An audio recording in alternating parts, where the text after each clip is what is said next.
Essa noite nós vamos continuar, irmãos, na nossa caminhada que começamos semana passada no livro de Juízes. Convido você a abrir a sua Bíblia no livro de Juízes, aonde nós já começamos a caminhada e vamos até o final vendo este tema geral do livro de Juízes. O abandono da aliança com Deus diante da ausência de uma liderança piedosa gera repetidas quedas em crescente declínio espiritual. Frase grande, né, pastor? Pois é, porque eu não queria deixar fora nada daquilo que é a mensagem de Juízes. Por que que ele está na Bíblia? Qual foi o objetivo de Deus em inspirar o seu autor, segundo se acredita Samuel, a escrever o que nós temos aqui? Não foi por acaso, não foi porque Samuel estava com tempo livre, não foi porque precisava de mais um livro para completar os 39 do Antigo Testamento. Toda letra, todo parágrafo, todo capítulo e todo livro na Bíblia tem um objetivo. E nós entendemos que o objetivo de Juízes é este que está enunciado ali. Repetindo, o abandono da aliança com Deus diante da ausência de uma liderança piedosa gera repetidas quedas em crescente declínio espiritual. Nossa segunda mensagem, nós vamos caminhar do capítulo 2, versículo 6, até o capítulo 3, versículo 6 também. Como introdução, irmãos, eu quero perguntar se você lembra que semana passada nós falamos de uma viagem no tempo. Nesta viagem, você dava de frente com um cenário espiritualmente apavorante. Filhos nas drogas, filhos em casamentos destruídos, ou filhos apáticos espiritualmente, sem uma fé viva e bíblica. Ou, por outro lado, até filhos que congregavam, mas que não possuíam uma vida cristã viva e vibrante neles. Eu sei que é uma viagem hipotética, viagem no tempo só existe no cinema, na ficção científica, mas essa é a ideia, meus irmãos, de certa forma que nós temos no livro de Juízes, mas de um raciocínio inverso, em que Samuel, já no futuro, escreve sobre o passado para alertar as pessoas dos seus dias. Porque quando nós, ou se nós fôssemos nessa viagem, estivéssemos no futuro, nós nos veríamos com as perguntas do tipo: como que as coisas chegaram até este ponto? Como que as coisas, como diz na minha terra, degringolaram? Conhece essa expressão? Estragaram. Como é que as coisas foram de mal a pior? Como é que nós chegamos até aqui? O fato é, meus irmãos, que as coisas não acontecem por acaso. E a resposta, pelo menos em boa parte, está no que Samuel registra no livro de Juízes. Que detalhe! Foi a mesma técnica que Esdras usou em 1º e 2º Crônicas. Isto é, o olhar para o passado e apontar, destacar, avisar sobre as decisões e escolhas catastróficas tomadas pelos seus antepassados. É o velho ditado: aquele que ignora os erros do passado está fadado a repeti-los. Ou seja, esta frase é até moderna, do nosso século passado, mas a lição moral já estava nas Escrituras. Assim, irmão, nós vamos continuar vendo como é que isto nos conecta à realidade espiritual de 3.300 anos atrás, nos dias dos Juízes. Vamos começar o nosso texto? Juízes capítulo 2, versículo 6, é a retomada daquilo que nós vimos na semana passada. E o texto começa da seguinte maneira, vamos ler juntos a uma só voz? Diz assim a palavra do Senhor: depois que Josué despediu os israelitas, eles saíram para ocupar a terra, cada um a sua herança. O povo prestou culto ao Senhor durante toda a vida de Josué e dos líderes que sobreviveram a Josué e que tinham visto todos os grandes feitos do Senhor em favor de Israel. Josué, filho de Num, servo do Senhor, morreu com a idade de 110 anos. Foi sepultado na terra de sua herança, em Timnat-Ere, nos montes de Efraim, ao norte do monte Gaás. Vamos parar por aqui. A semelhança da semana passada, sempre que o texto for muito longo, nós vamos lê-lo à medida que vamos examinando. Na mensagem de hoje, meus irmãos, o texto de Juízes, escrito por Samuel, vai nos ensinar a seguinte grande ideia: a obediência real desaparece diante da falha geracional. Eu estou bom nas rimas, viu? Já é o segundo domingo seguinte. Vamos ver se eu vou continuar. A obediência real desaparece diante da falha geracional. O que é geracional? De uma geração para outra.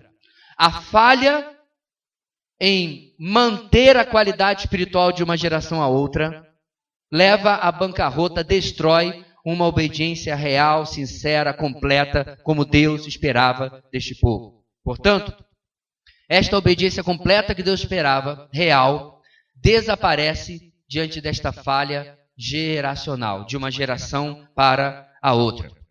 E em primeiro lugar, meus irmãos, no texto de hoje, no texto que nós lemos em particular, a palavra de Deus vai nos ensinar o seguinte: a obediência diante de líderes piedosos produz usufruto das bênçãos de Deus.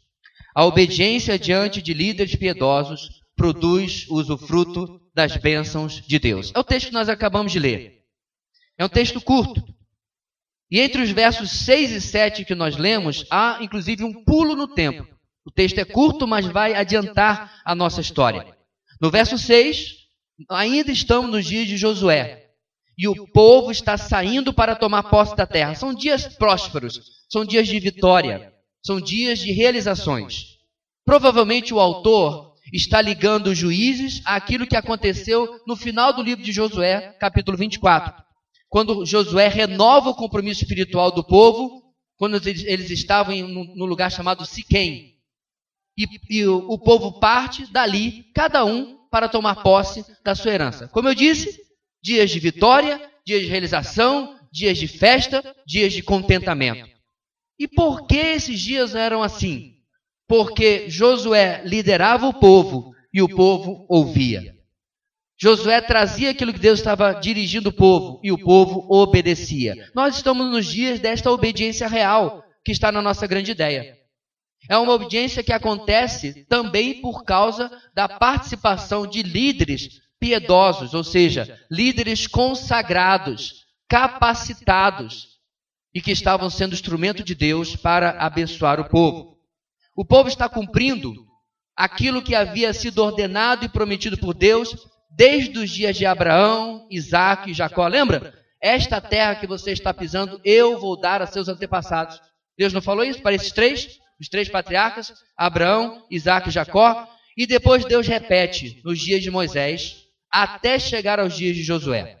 Destes dias, o que fora esperado por mais de 400 anos, desde Gênesis capítulo 12, prometido a Abraão, finalmente começa a se tornar realidade.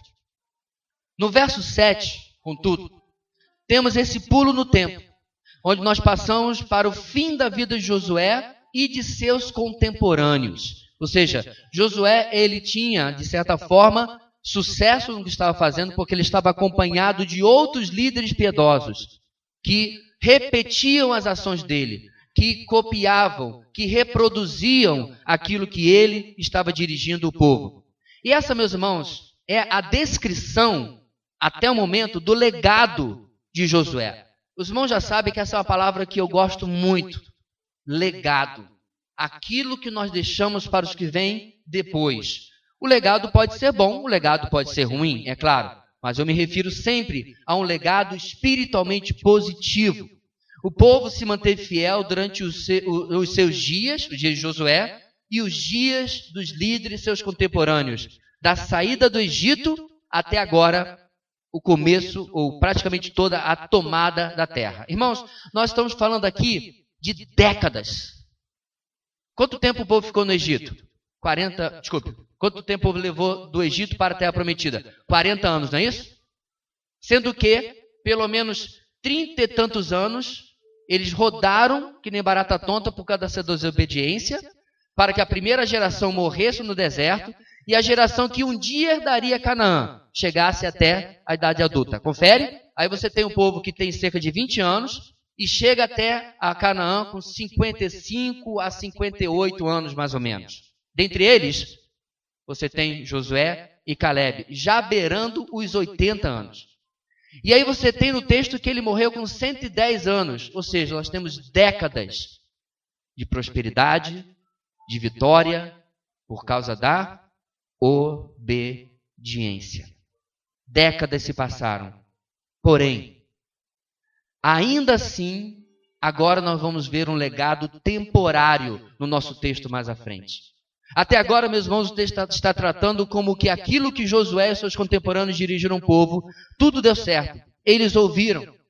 O verso 7 ainda destaca que o povo fazia isto porque eles eram constantemente lembrados de um fato. O quê? Os grandes feitos do Senhor em favor de Israel. Você está entendendo? Eles comentavam o que Deus havia feito no Egito. Eles comentavam o que Deus havia feito no deserto. E eles olhavam para os desafios à sua frente, à luz do que Deus havia feito, e seguiam em frente com toda a força. Nos versos 8 e 9, temos a descrição da duração da vida de Josué e, finalmente, a sua morte apenas. Aqui, meus irmãos, nesse ponto, ele é bem curto. O princípio e a aplicação desses 4 versículos é de simples análise, é de fácil compreensão. Eu quero trazer 3 questionamentos diante desse primeiro ponto. Diante do ponto onde nós vimos que a obediência, diante de líderes piedosos, produz usufruto das bênçãos de Deus. Quais são algumas aplicações? Primeiro, qual o impacto que líderes, pessoas piedosas, têm tido em sua vida? Tem gerado e inspirado obediência? Tem inspirado você a seguir esses modelos? Ou tem gerado rebeldia porque você não deseja em sua vida as mesmas coisas? Eu poderia colocar isso em um ditado popular: diga-me com quem andas, você conhece o final.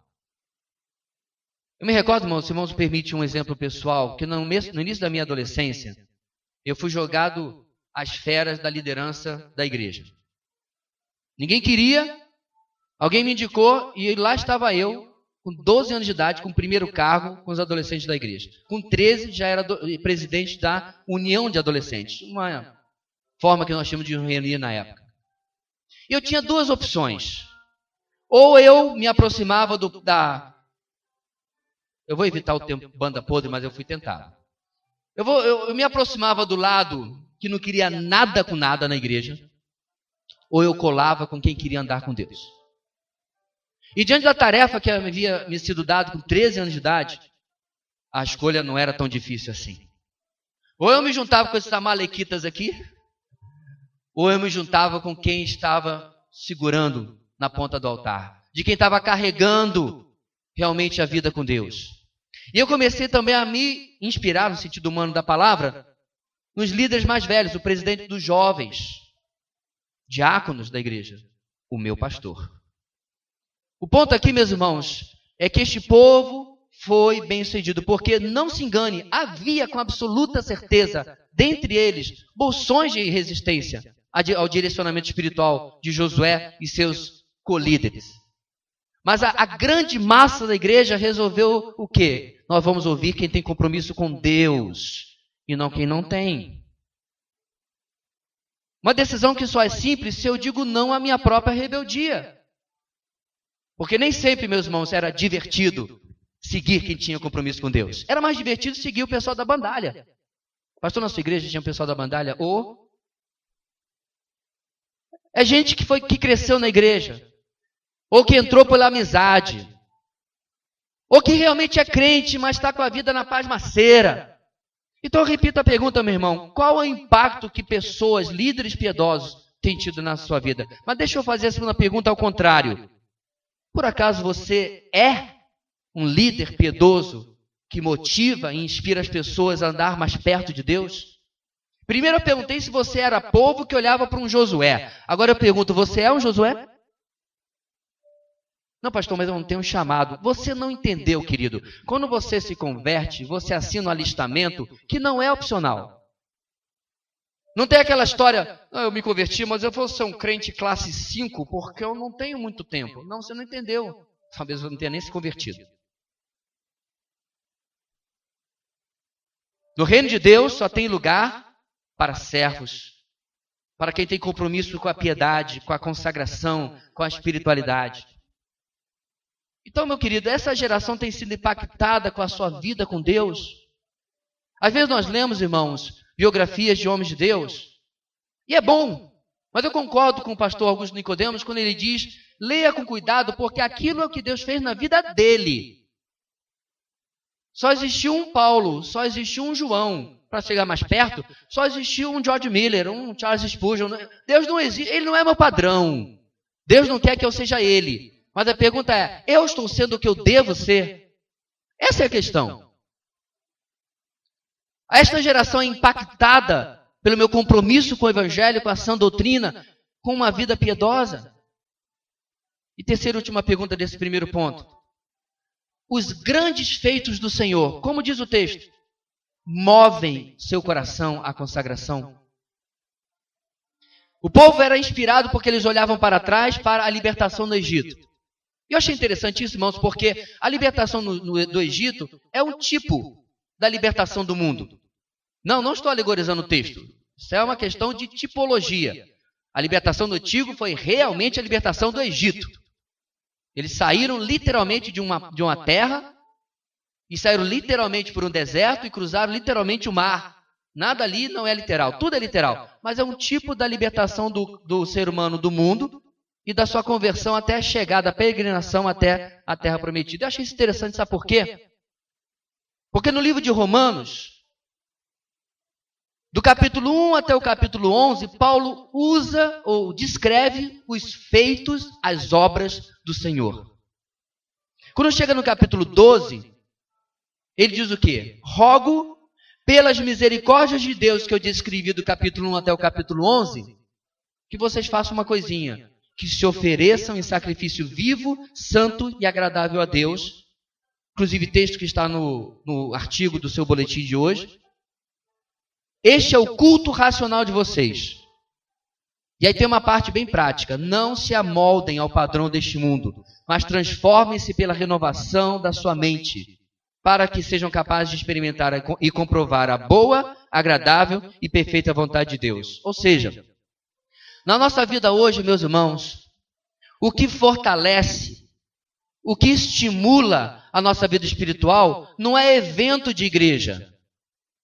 O que nos coloca de pé firmes e fortes, marchando contra Satanás e contra o pecado em especial, não é oração na cabeça, não é artifícios de programação, não é ter este ou aquele ministério, é vida no altar que lembra os grandes feitos do Senhor.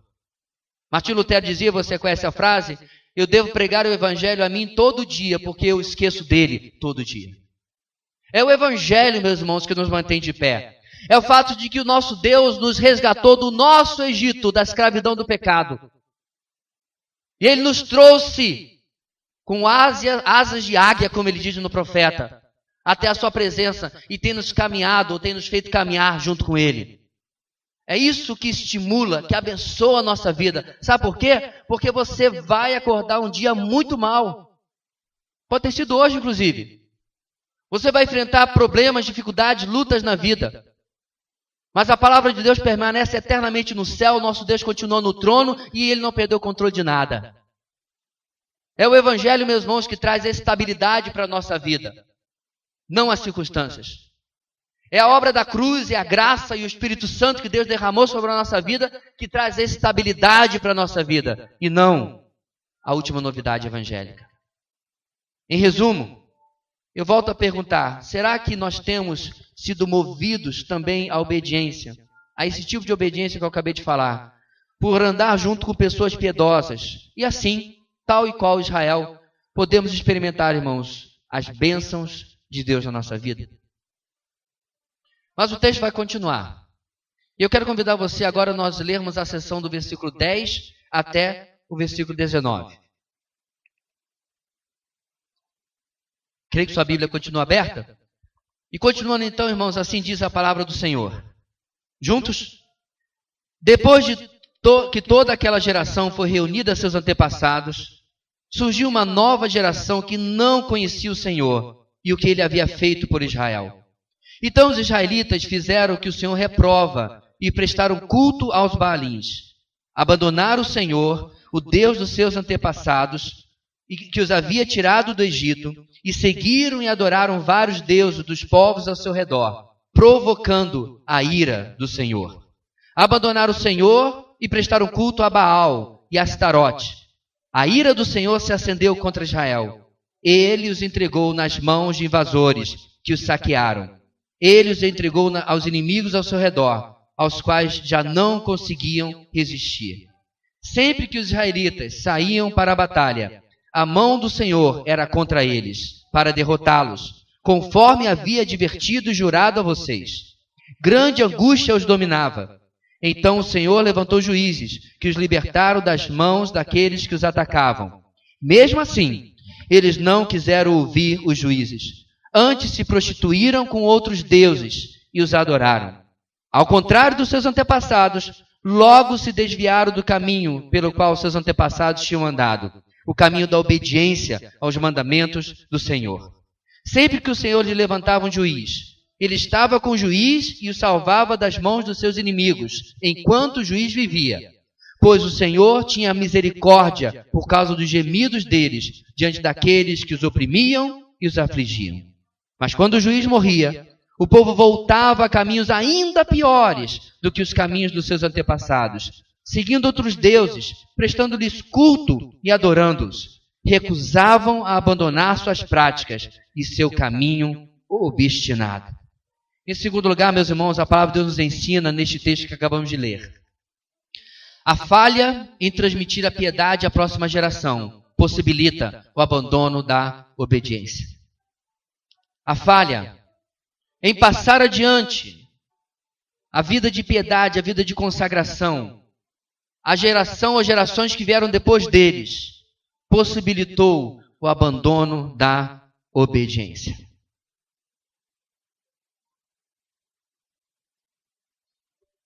Infelizmente, meus irmãos, o legado tem seu limite muitas vezes.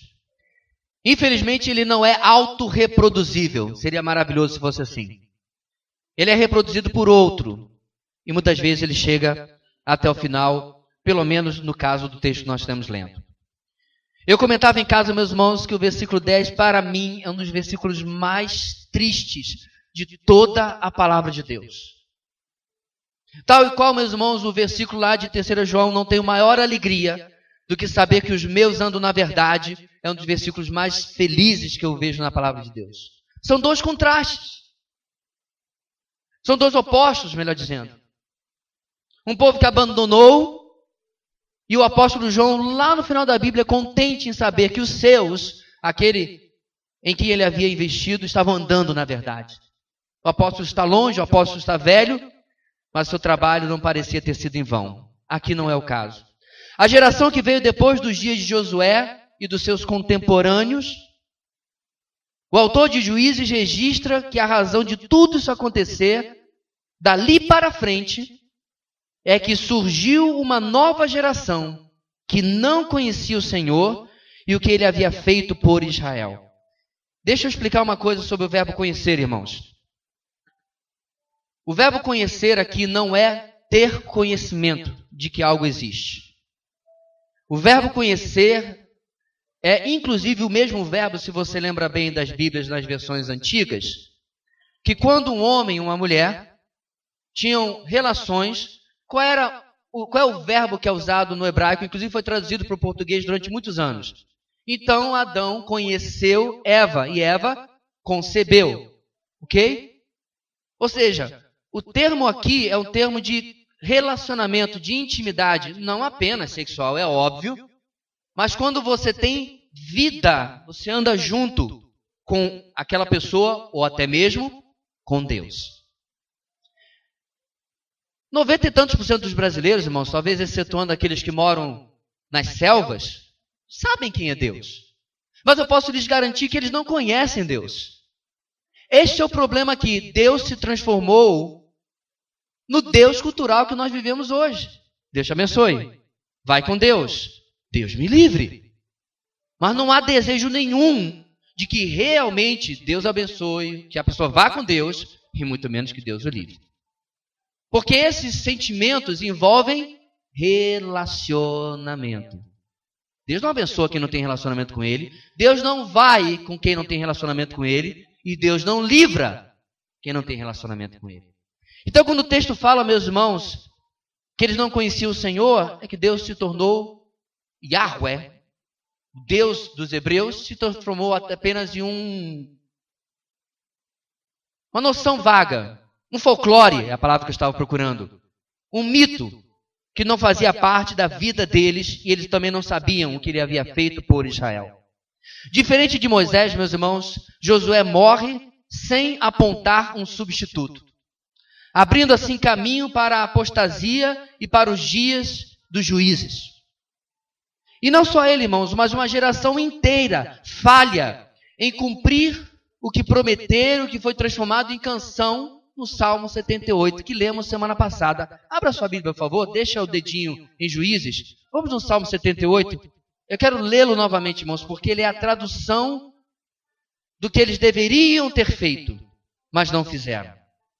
A geração de Josué, os seus colíderes, os habitantes de Israel, não fizeram o que haviam prometido. Não fizeram o que Moisés havia advertido lá em Deuteronômio.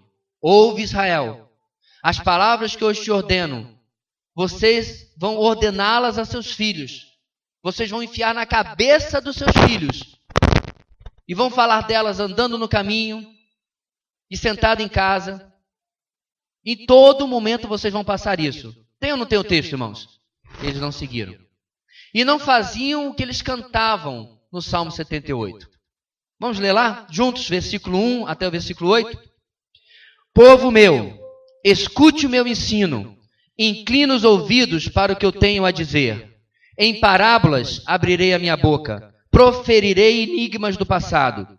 O que ouvimos e aprendemos, o que nossos pais nos contaram, não os esconderemos dos nossos filhos. Contaremos à próxima geração os louváveis feitos do Senhor, o seu poder e as maravilhas que fez.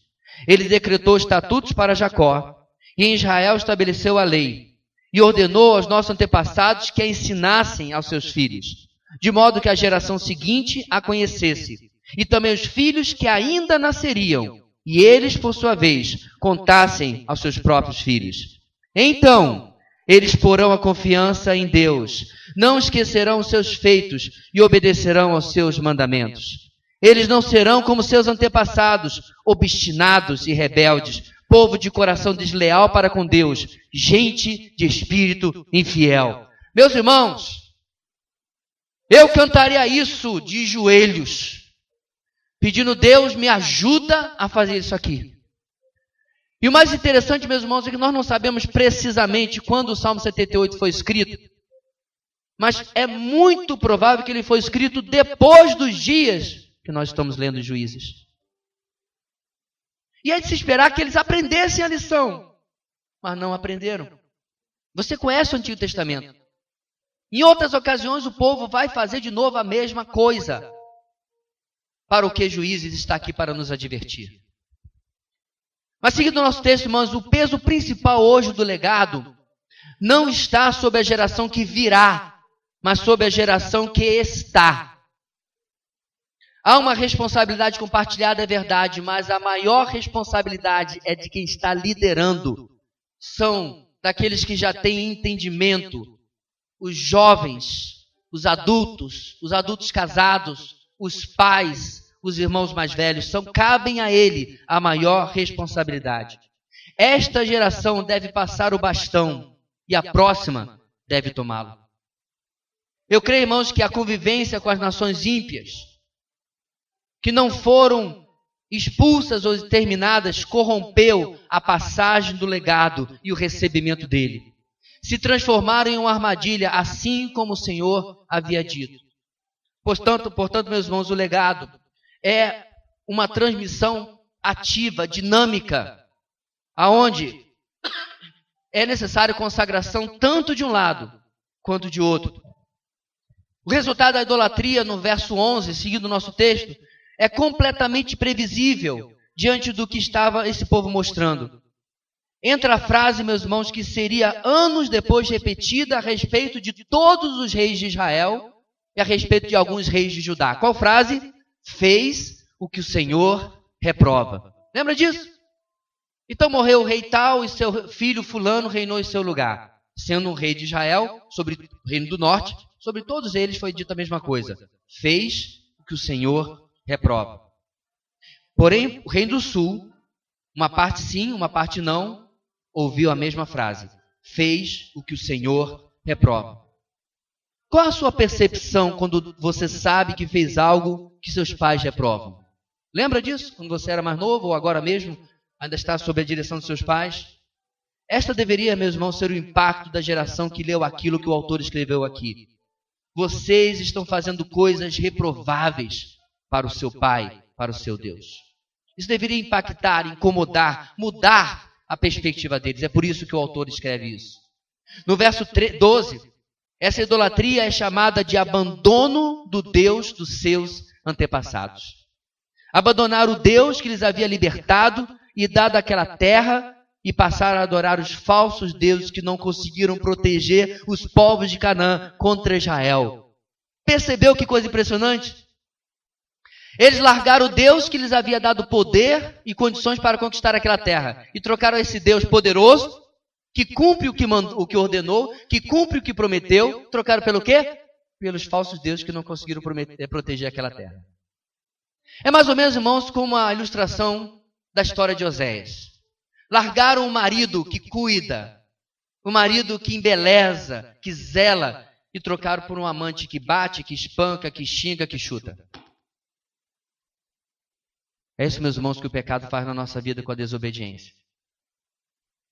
Trocamos o que é bom e presta, e é glorioso, e é bonito, e é cheiroso, por aquilo que é podre. E no caso deles, aquilo que nem sequer existe. O texto detalha, irmãos, que eles adoraram a Baal e Astarote. Quem são esses dois? Baal era o nome cananeu do deus sírio Haddad, deus das tempestades e guerras. O plural que você vê no texto, Baalins, sugere que eles tinham diversos Baais para quem adoravam. E a Bíblia fala sobre isso. Baal Peor, está em Números 25. Baal Gade, Josué 11. Baal Berite, Juízes 9. Baal Zebub, 2 Reis capítulo 1. Em Canaã, meus irmãos, também havia a deusa Astarote. E Astarote era a consorte, a esposa de Baal, e era a deusa da fertilidade. Você já está vendo aonde isso vai parar, né? A adoração de Baal e Astarote, irmãos, envolvia imoralidade da mais baixa qualidade, degradante. Ou seja, Satanás usou contra o povo eleito, contra o povo escolhido, a tentação mais óbvia e comum desde aquela época até o dia de hoje, a sensualidade. O que não é nenhuma novidade.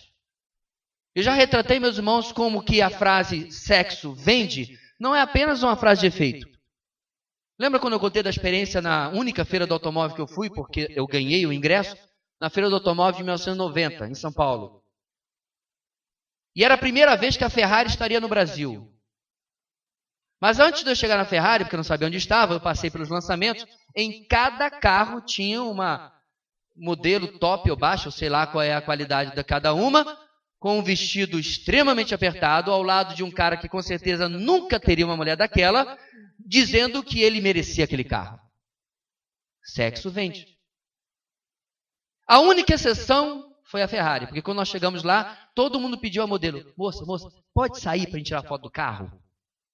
Homem interessante, né? Mas ela estava lá. E elas estavam por todo o lugar na exposição. É só você ver, meus irmãos, que isso é tão verdade que eles limitaram a exposição feminina aos cigarros, depois completamente qualquer propaganda, porque estava sendo associado também com o fumo. Será, meus irmãos, que sem Baal e sem Astarote, esta não tem sido também uma armadilha de Satanás em nossos dias? Esse meu será aqui, meus irmãos, você pode dizer, é com certeza. O número de casamentos que termina por infidelidade. O número de casamentos que naufragam no sentido de zelo, de paixão, porque não se tem mais dentro deste casamento aquilo que se deseja e se busca lá fora. Quantidade de lares que está inundado pela pornografia. O fato é, meus irmãos, que esta tentação e este perigo está dentro da casa de cada um que está aqui. É no programa que nós decidimos ou não assistir. É no site, meu querido, que você decide ou não visitar. É naquilo que você alimenta a sua mente. Existe uma expressão, um ditado em inglês, significa, em português, lixo para dentro, lixo para fora.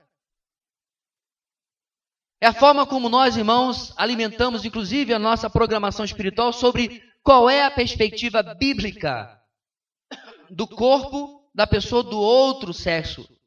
Qual é a perspectiva bíblica sobre o próprio relacionamento sexual? E como isso tem se transformado em um ídolo nos nossos dias. Em que determinadas pessoas, eu acredito que muitas pessoas, pensam que sequer podem viver sem isso. Agora, olha que interessante, nós não temos um templo de Baal e Astarote dos nossos dias. Nós não vamos trocar o culto cristão e abandonar a igreja para seguir essa religião como eles fizeram. O que nós fazemos nos nossos dias? Nós juntamos uma coisa com a outra. Cantamos no domingo, Santo, Santo, Santo é o Senhor. E durante a semana contaminamos nossos olhos, nossos ouvidos e muitas vezes nossas mãos, quando não muito mais, com a podridão. Isso é algo sério, irmãos. Satanás não é burro. Ele pode ser tudo que você quiser na vida.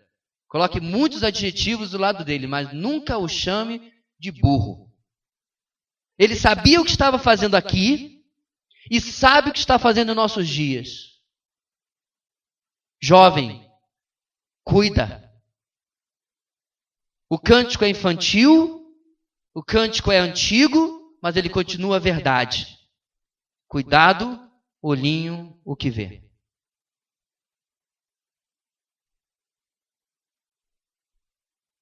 Aquilo que nós alimentamos na juventude vai nos perseguir na adolescência e na juventude, vai nos perseguir durante toda a nossa vida adulta. Homens e mulheres. Você, meu irmão e minha irmã casado, Deus já criou sexo seguro e chamou isso de? Não tem muita gente convicta, não. Casamento. Satanás sabia o que estava fazendo, meus irmãos, e os resultados foram catastróficos. Em busca por falsos deuses, pelo prazer e pela satisfação pessoal, essa idolatria iria persistir por Israel durante anos. Jeremias, cerca de 700 anos depois, profetiza no capítulo 2 contra Judá e contra Jerusalém. Versículo 10. Atravessem o mar até o litoral de Chipre e vejam. Mandem observadores a Quedar e reparem de perto. E vejam se alguma vez aconteceu algo assim. Alguma nação já trocou seus deuses? Procura. E eles nem sequer são deuses. Mas o meu povo trocou a sua glória por deuses inúteis. Espantem-se diante disso, ó céus. Fiquem horrorizados e abismados, diz o Senhor. O meu povo cometeu 2 crimes. Eles me abandonaram, a mim, a fonte de água viva, e cavaram para as suas próprias cisternas, cisternas rachadas que não retêm água. Isso não se aplica exatamente, irmãos, à idolatria sensual que esse povo cedia também nos dias de Jeremias e também nos dias de Oséias?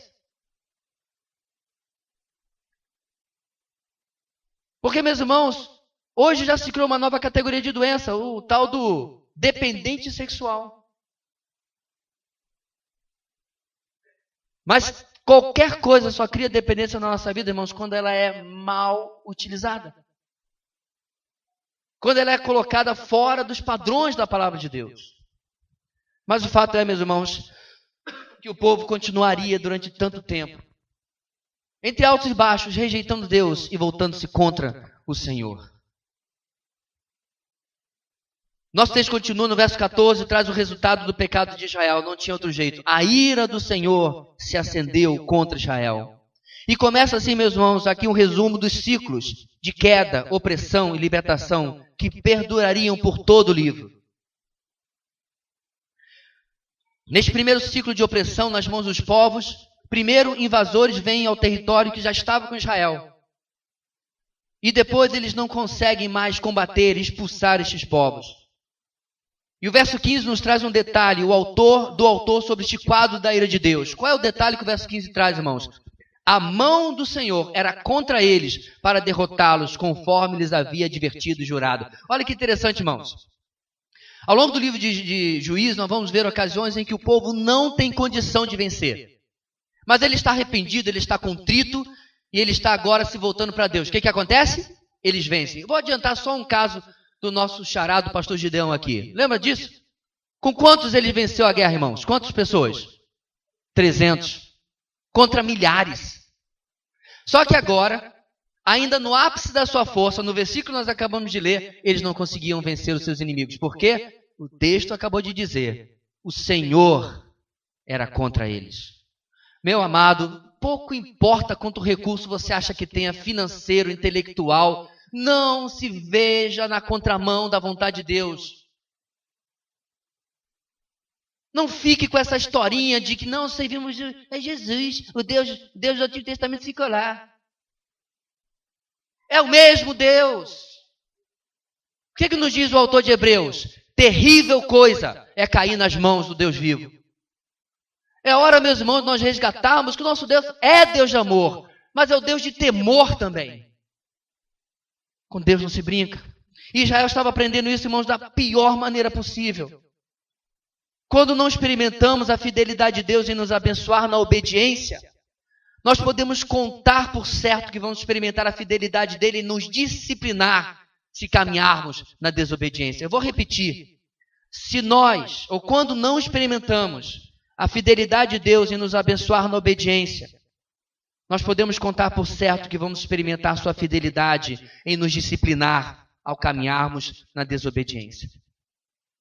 Em lugar da paz e da prosperidade prometidas por Deus em Canaã, Israel experimentava agora novamente uma grande angústia, como nos dias do Egito e como em vários momentos no deserto. Voltou ao que havia deixado para trás. Verso 16, então as coisas começam a mudar. Verso 16, nós temos a primeira menção de um juiz. E ela não vem como resposta de oração, não. Interessante isso. Não é o povo que pede. Nada no texto aponta que o povo está pedindo nada. Mas vem, irmãos, de uma resposta da misericórdia da parte de Deus. Diante da grande angústia que os dominava. Deus que age em misericórdia. No verso 17, ele nos surpreende com a informação de que o povo rejeita, a princípio, os libertadores, os juízes enviados por Deus. Interessante isso, né? Deus dá a solução, o que o povo diz? Essa solução nós não queremos. Não é isso que nós queremos. Não queremos ninguém mandando na gente, não queremos ninguém liderando. Está bom do jeito que está. Repare, irmãos, que como não havia o fator arrependimento, eles não quiseram ouvir os juízes. E esta situação iria acontecer de outras maneiras nos 300 anos que se seguiriam. Não era algo que os juízes fossem sempre bem-vindos, com festa e tudo mais. Muitas vezes, eles lideravam o povo quase contra a vontade do povo. Aqui ainda o autor faz um contraste entre esta geração e a geração anterior. Ele diz, ao contrário dos seus antepassados, logo se desviaram do caminho pelo qual seus antepassados tinham andado, o caminho da obediência aos mandamentos do Senhor. Amados, este é o ponto sobre o qual eles haviam sido alertados. A mudança para pior na situação de Israel vinha com grandes consequências, porque eles estavam abandonando cada vez mais a vontade de Deus. Teve nosso texto no versículo 18, o autor de Juízes faz outro contraste, agora mais sutil. Olha lá, Deus estava com o juiz, mesmo que não estivesse com o povo. Ele era um juiz, era quase um remanescente com quem Deus estava. O povo não queria Deus, mas Deus estava com aquele juiz. O povo estava experimentando a péssima situação de estar debaixo da misericórdia de Deus e não receber o mal que ele deveria merecer. Enquanto, por outro lado, Deus nos promete a sua graça, que nos dá o bem que nós não merecemos. Ainda assim, Deus buscava livrá-los por causa dos gemidos deles diante daqueles que os oprimiam e os afligiam. Finalmente, o que se espera, irmãos, do homem quando Deus estende a sua mão de misericórdia? O que você espera? Você está na pior e Deus estende a sua mão de misericórdia. O que se espera é quebrantamento, arrependimento e mudança, certo? Errado, pelo menos no caso de Israel. A resposta diante do que Deus fez não era esperada. Em lugar de reconhecimento do agir misericordioso de Deus, logo depois que o juiz morria, o que o povo fazia? Eles voltavam piores que a geração anterior. Durante os dias de vida daquele juiz, diz o texto que eles se mantinham fiéis. Mas aquele juiz morria. E a próxima geração voltava pior que a geração anterior. Algo que lembra, meus irmãos, o tema de Juízes, como temos visto desde semana passada. O abandono da aliança com Deus, diante da ausência de uma liderança piedosa, gera repetidas quedas em crescente declínio espiritual. Mas algo também que lembra, irmãos, a grande ideia de hoje. A obediência real desaparece diante da falha geracional. Ou seja, se nos dias daquele novo juiz eles tivessem compreendido a sua falha, erramos, porque não nos reproduzimos em outros, e eles tivessem corrigido isso como? Trazendo aquela geração nova, de novo para Deus, eles teriam corrigido o curso errado que eles tinham tomado, mas eles não fizeram isso. O que esse segundo ponto, meus irmãos, nos ensina nessa noite? Em primeiro lugar, qual tem sido a seriedade que você encara o legado espiritual que Deus espera de você? Será que você encara isso com verdadeira seriedade, meu irmão? Ou você só se preocupa com seu legado material? Vou deixar uma boa educação para os meus filhos. Vou deixar talvez um terreno para cada um. Vou deixar algum dinheiro. Eu vou deixar uma boa educação, porque meus filhos vão respeitar o mais velho. Vão chegar a dar bom dia. É interessante, irmãos, que essas coisas não são ruins. Mas que proveito tem boa educação no inferno?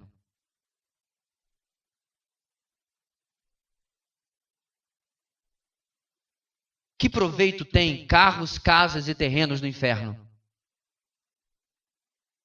Ou nós não compreendemos ainda, meus irmãos, que apesar de eu não poder aceitar a Cristo pelo meu filho, existe sim uma responsabilidade minha, eu preciso passar o bastão. Você te leva a sério o legado espiritual? Segunda pergunta. Na segunda pergunta eu quero citar uma frase de Charles Spurgeon. Charles Spurgeon escreveu certa vez: se os pecadores forem condenados, pelo menos que tenham que saltar para o inferno por cima de nossos corpos mortos. E se eles perecerem, deixe-os perecer com nossos braços abraçados nos seus joelhos, implorando que fiquem. Se o inferno precisa ser preenchido, deixe-o ser preenchido entre os dentes de nossos esforços e não permitamos que alguém vá desavisado e sem que se por ele tenhamos clamado. E aqui vai a minha pergunta, irmãos. Seu zelo pelas vidas e seu temor pelo futuro muda a sua atitude no presente? Perceba, meus irmãos, o juiz está nos dando a possibilidade de olhar para aquilo que é o futuro dessa nação, para que olhe para o passado e corrija o seu presente. O que tem que ficar, meus irmãos, na história da comunidade Batista Videira não são os ministérios que criamos ou os prédios que construímos, nada disso. Está aqui o retrato do pastor Joveci, foi pastor aqui 70 anos. Mas pastor de quem? Sempre de gente diferente, porque era um entra e sai de gente, ia embora, se desviava. Eu não estou inventando, irmãos, essa é a realidade de muitas igrejas. Eu volto no meu Rio de Janeiro, visito uma igreja e olho ao redor e digo, Hein, o pessoal daqui foi arrebatado, é? Tu não consegue encontrar um amigo de adolescência às vezes, um amigo de juventude. Pela graça de Deus, alguns deles pelo menos estão em outras igrejas, mas o que também se apresenta um problema. Uma igreja que não tem firmeza doutrinária, uma igreja que não fortalece seus membros, por isso que vive mudando de denominação, mudando de igreja, porque não dá nunca. Está buscando uma experiência e não aquilo que a palavra de Deus fala. Por isso eu pergunto, irmão, você se preocupa com o legado de verdade? Você possui atitudes práticas hoje para passar o bastão? Ou apenas uma atitude interna, inerte, que não modifica absolutamente nada? Existe uma expressão, irmão, se eu ficar mencionando, mas é o que vem na cabeça. Existe uma expressão em inglês chamada wishful thinking. O que significa isso aqui? É quando você pensa e deseja uma coisa muito, mas nada acontece. Sabe? Eu quero muito que aconteça, mas na prática eu não faço nada. Irmãos, quantos pais cristãos estão nesta categoria? Quantos irmãos mais velhos cristãos estão nessa categoria? Quantos irmãos em Cristo estão nessa categoria? Querem o melhor para os outros, mas fica só nisso. A palavra de Deus nos ensina hoje, meus irmãos, que é preciso atitude. Caso contrário, sobe o juiz, desce o juiz. E o país, neste caso, ia de mal a pior. Vamos para a nossa última parte do texto? Versículos 20 até o versículo 6 do capítulo seguinte. Diz assim a palavra do Senhor, todos juntos. Por isso, a ira do Senhor acendeu-se contra Israel. E ele disse: como este povo violou a aliança que fiz com seus antepassados e não tem ouvido a minha voz, não expulsarei de diante dele nenhuma das nações que Josué deixou quando morreu. Eu as usarei para pôr Israel à prova e ver se guardará o caminho do Senhor e se andará nele como fizeram os seus antepassados. O Senhor havia permitido que essas nações permanecessem, não as expulsou de imediato e não as entregou nas mãos de Josué. São estas as nações que o Senhor deixou para pôr à prova todos os israelitas que não tinham visto nenhuma das guerras em Canaã. Fez isso apenas para treinar na guerra os descendentes dos israelitas, pois não tinham tido experiência anterior de combate. Os 5 governantes dos filisteus, todos os cananeus, os sidônios e os heveus, que viviam nos montes do Líbano, desde o monte Baal-Hermon até Lebo-Amate. Estas nações foram deixadas para que por elas os israelitas fossem postos à prova, se obedeceriam aos mandamentos que o Senhor dera aos seus antepassados por meio de Moisés. Os israelitas viviam entre os cananeus, os hititas, os amorreus, os ferezeus, os heveus e os jebuseus.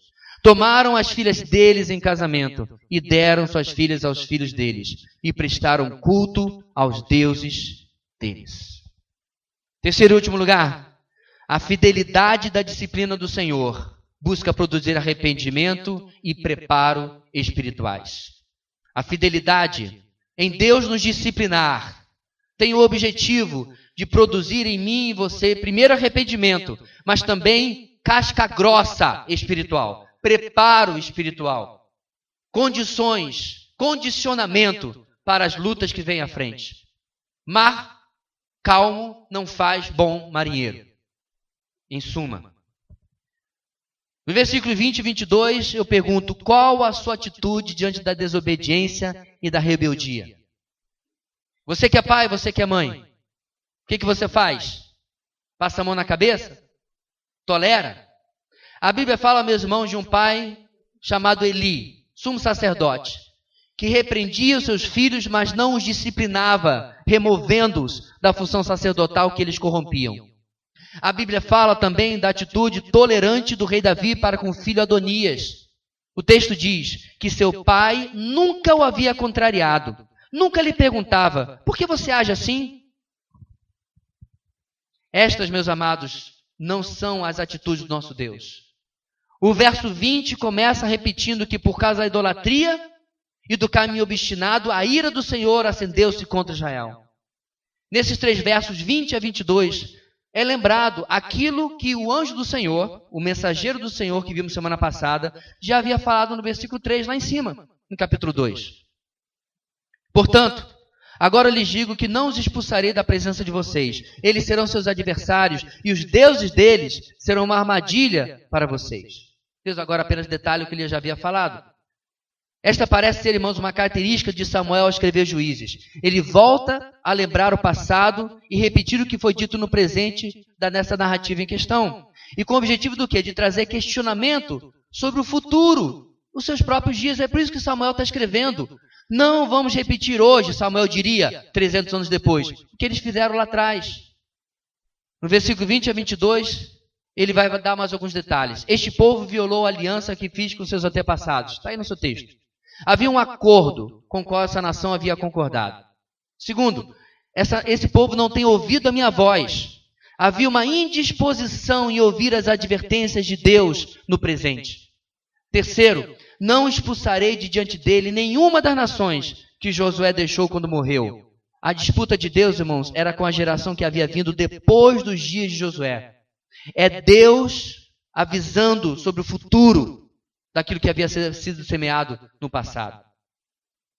Quarto, eu usarei essas nações para pôr Israel à prova e ver se guardará o caminho do Senhor e se andará nele como fizeram seus antepassados. Como vimos anteriormente, os pecados que nós escolhemos se tornam as armadilhas que não desejamos. Os pecados que escolhemos em nossa vida se tornam os tropeços, as armadilhas que nós não desejamos. No versículo 23, temos uma nota interessante do autor. Deus, ao que parece, havia impedido que Josué fosse 100% bem-sucedido na conquista da terra. Deus. Porque lá nós lemos que ele havia permitido que essas nações permanecessem. Por que Deus fez isso, irmãos? É aqui que está, meus irmãos, o nosso tópico 3. Isso é Deus trabalhando a fidelidade dele da disciplina. Porque a disciplina de Deus, irmãos, preste bem atenção, ela não é apenas punitiva, mas ela também é, não sei se o termo existe, treinativa. Entendeu? Ela nos disciplina, nos pune no erro, mas nos treina quando o erro também não existe. Mar calmo não faz bom marinheiro. E Deus muitas vezes vai precisar nos disciplinar para que nós possamos andar segundo o programa, andar segundo a vontade dele. Então, quais são alguns objetivos de Deus? Primeiro, para que o povo fosse testado na sua obediência. Se não há aprovação, se não há tentação, não há teste. 2, para que o povo não recebesse tudo aquilo de mão beijada, ou seja, sem esforço, estando despreparado para defender a sua terra no futuro. Conquistou tudo, e agora? Quando vier o próximo invasor, esse povo não estava preparado. Não tinha treinamento de guerra, não tinha BOP, não tinha operação especial, sei lá o quê. Então era a própria guerra que mantinha o povo preparado para defender a terra. 3, para que fosse usados como vara de disciplina, como nós vimos anteriormente. E aí chegamos ao capítulo 3. Deus irá agora dar uma lista das nações que ficaram em Canaã. Mas antes da lista das nações, Deus dá a razão pela qual elas ficaram. Porque não foi a decisão dessas nações, nem o seu poderio bélico, que fez com que elas ficassem. Foi o Senhor que deixou essas nações. Deus usa, meus irmãos, preste atenção, as ações incrédulas do seu povo, como nós vimos na primeira mensagem. Deus usa a obediência parcial, como nós vimos na primeira mensagem, para produzir algo bom para o povo. Resolver a questão futura de não ter uma nação despreparada para cuidar e se defender. Você está entendendo? Deus usa as nossas ações erradas para produzir resultados melhores. Eu não estou dizendo, irmãos, que Deus concorda com nossas ações erradas. Deus as transforma em algo que vai nos treinar a melhor obediência. Deus pega o ruim e transforma em algo que seja para a bênção da nossa vida. Ou pelo menos poderia ser. No verso 3, nós temos a lista das nações deixadas. Esses nomes, irmãos, deviam soar como um atestado da incredulidade do povo.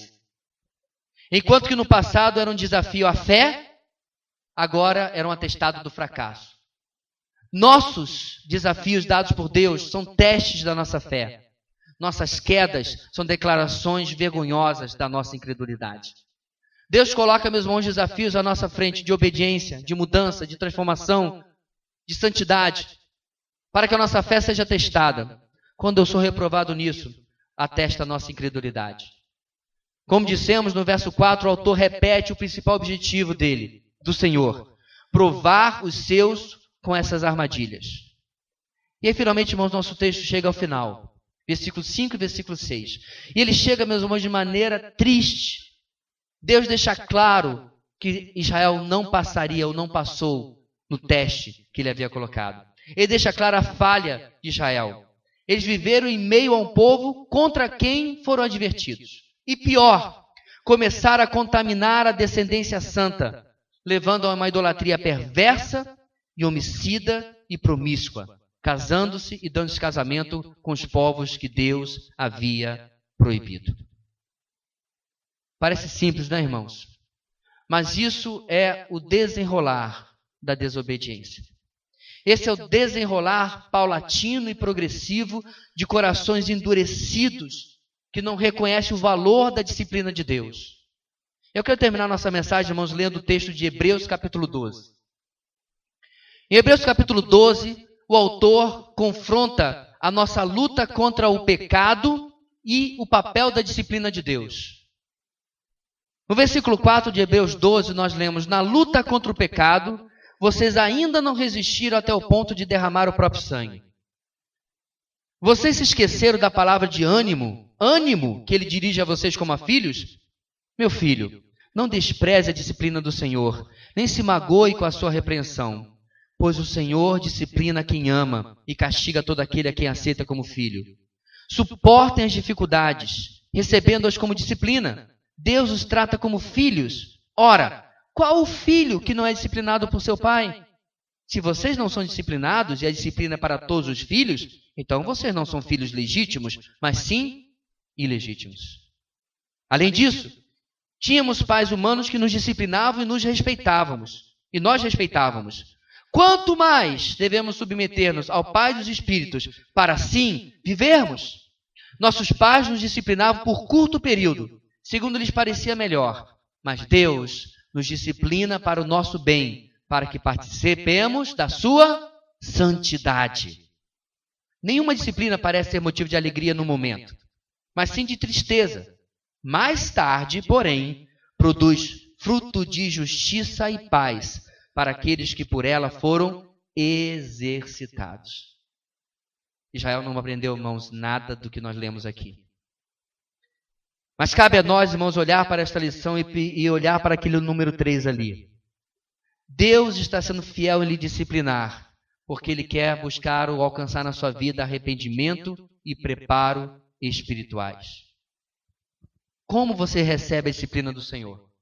O que vale mais para você? Permanecer no seu pecado ou ser participante da santidade de Deus? Permanecer no erro ou ver produzido em você fruto de justiça e paz? Perceba, meus irmãos, que Deus faz um trabalho completo. É a segunda mensagem. Deus fecha o ciclo do que Ele gostaria de fazer na vida de Israel. E mais uma vez, Israel despreza. A minha oração, meus irmãos, final hoje é que eu e você não sejamos assim. Que você saia daqui quebrantado diante de Deus e dizendo: Senhor, muito obrigado porque a Tua mão está sobre mim. Às vezes ela é pesada, porque o Senhor deseja me trazer de volta aquilo que Tu tens como Tua vontade soberana sobre a minha vida. A obediência real desaparece diante da falha geracional. Irmãos, onde nós estaremos em 20 anos? Onde nós estaremos em 40 anos? Será que por acaso algum irmão for transferido, for embora, e vier visitar a comunidade Basta Videira daqui a 5 ou 10 ou 15 anos, encontrará você, a mim, aos nossos filhos? Só que nós estamos levados a sério, irmãos, que o nosso legado é preparado em casa. Estamos aqui em treinamento, estamos em aprendizado, estamos crescendo. Mas em nossos lares, que nossos filhos são moldados na doutrina e na demonstração do Senhor. Que nós possamos, irmãos, olhar com olhos de misericórdia para esses santos do Antigo Testamento e pedir: Deus, agora tem misericórdia de mim. Vamos orar. Deus querido, que texto precioso para nos alertar que nunca aconteça sobre nós. Juízes 2:10. Que nunca passe os dias em que se levante uma geração que não conheça o Senhor e nem as obras do nosso Deus. Que, se depender de nós, possamos, ó Deus, perseverar e com lágrimas, com suor, com sofrimento, fazer o que for necessário para passar adiante o bastão. E clamamos, ó Deus, pelos nossos bebês, pelos nossos infantes, pelos nossos adolescentes e sim pelos nossos jovens, para que vejam nos adultos desta igreja líderes piedosos, em seus pais, líderes piedosos, e possam reproduzir o exemplo, tomando eles mesmos o bastão em suas mãos. Dá-nos o privilégio, ó Deus, de ver nossos filhos, netos e seus filhos servindo ao Senhor, seguindo os passos que o Senhor tem colocado para nós já hoje. É o que oramos, no nome de Jesus. Amém e amém.